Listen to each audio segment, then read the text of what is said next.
Bonjour à tous et donc c'est le retour des vins de la semaine et du week-end.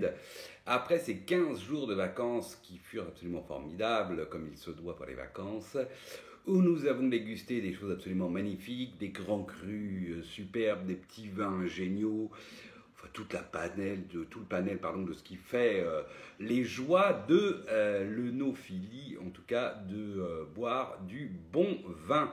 Je vous encourage à aller voir sur le blog, hein, j'ai posté quelques comptes rendus quand même des bouteilles les plus remarquables.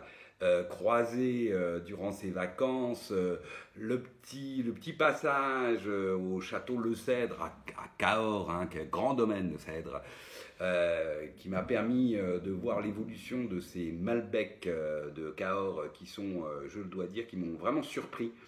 J'ai trouvé beaucoup de vins avec des bouches très civilisées, des tanins affables, alors que bon, quand même le Malbec, il y a 20 ans, on avait quand même des rigidités, des rusticités dans les bouches qui étaient un peu présentes. Là, voilà, on sent que il y a eu du boulot de fait, et puis même des surprises avec donc le Château Le Cèdre, avec des versions nature de chacun de ces crus qui sont fort bons pour des vins nature. C'est que je ne suis pas un grand fan des vins nature, moi. Enfin, quand ils ont des déviances. Or là, zéro déviance, et c'était très joli. Et puis donc ce week-end, on a repris un rythme, je dirais, un peu traditionnel avant la rentrée de lundi. A commencé, alors on a été sur le rassurant, hein, ce qui fait toujours plaisir. Donc on a ouvert un vin de Michel, comme il se doit, qu'on a bu sur en fait des lentilles au curry et potimarron qui étaient absolument magnifiques. Et ce Gewürztraminer, donc du domaine Paul Ganglinger, donc vinifié par Michel sur le Grand Cru Heichberg en 2010, était absolument superbe. L'accord était parfait et c'est un très joli vin que ce Gewürz. Alors, un nez, je dirais, expressif, mais pas opulent. Hein. On n'est pas dans le Gewürz, voilà, qui vous en met plein le nez d'entrée de jeu. Non, non, ça reste tout à fait délicat. C'est expressif, bien sûr, très joli. Alors, on va retrouver des notes, on va dire, de fruits jaunes, de pêche, d'abricot, mais surtout ensuite ces petites notes de litchi que moi j'aime beaucoup, de kiwi, une petite pointe exotique du Gewürz que moi j'aime beaucoup. Puis ensuite, des notes un peu épicées, presque poivre blanc, en tout cas poivre, hein, sur un fond d'amande, lait d'amande douce, crayeux, mais lait d'amande douce, voilà, très joli. Ensuite, belle bouche, alors évidemment, hein, c'est riche, mais ça reste tout à fait délicat et précis. Belle droiture que sur ce 2010, hein, le vin est droit, la structure est là, le vin voilà, est bien, tient bien tout du long, hein, on n'est pas dans le Gewürz mou, opulent, non, non, le vin est droit et je dirais même que dans la finale, il y a de la tension qui arrive dans cette finale, elle est ronde au départ, puis d'un coup il y a une tension qui arrive, qui tient le vin, qui le rend avec une belle persistance, qui le rend droit là. Cette belle tension, enfin c'est vraiment très, moi j'ai trouvé ça très très bon, très réussi, avec ces belles notes de kiwi, de pêche, d'abricot, ensuite le petit côté épicé, poivre blanc, assez surprenant, et puis le fond lait d'amande douce, voilà, crayeux, lait d'amande douce. Un très joli vin, moi j'ai beaucoup aimé que ce Reichberg 2010. Merci Michel une fois de plus, voilà, c'est super comme d'hab. Allez, salut à toi. Ensuite, qu'est-ce qu'on a bu? Ah oui, alors on a sorti ça.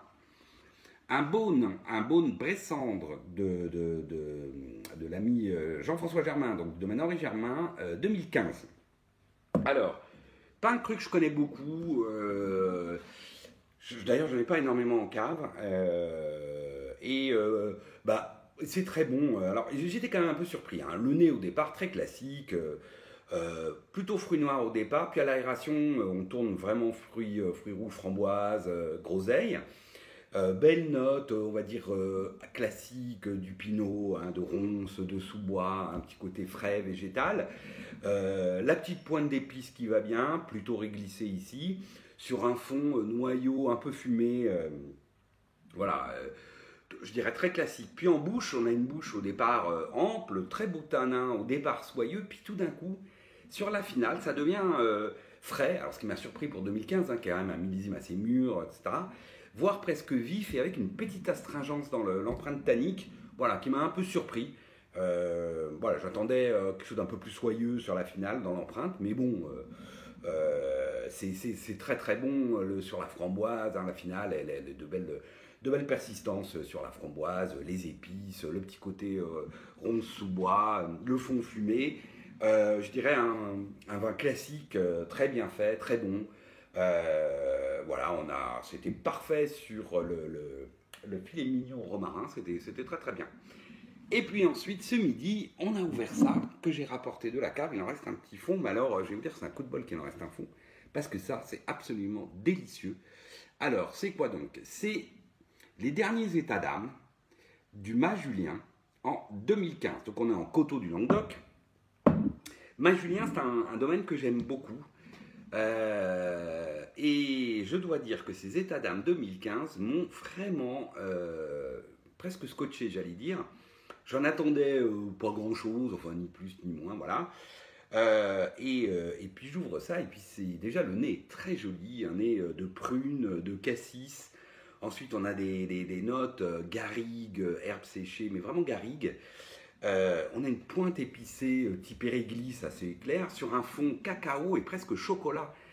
Mais ça reste, très équilibré, très fin. C'est pas du tout dans l'excessif. Pas de sensation d'alcool du tout. Hein, on est quand même au coteau du Languedoc, voilà, sur 2015, comme je disais, c'est une belle année un peu chaude partout en France. Ensuite, on met en bouche, et là, à nouveau, très belle bouche, dense, joli tanin soyeux. Alors là, pour le coup, soyeux de bout en bout, avec une structure droite. Alors, c'est pas frais, bien évidemment, mais ça tient sur la structure. Un côté très gourmand de prunes, cassis mûr, mais surtout prunes. Puis ensuite les notes garrigue qui apportent un peu de fraîcheur, hein, d'herbes séchées, là, de garrigue, voilà. Ensuite le fond cacao, presque chocolat gourmand, là. Belle finale, droite, et puis une persistance intéressante. Alors c'est pas un monstre de persistance, hein, c'est sûr. Sinon ça serait vraiment un grand vin. Mais une jolie persistance, toujours sur ces notes, prunes, cassis, cacao, etc.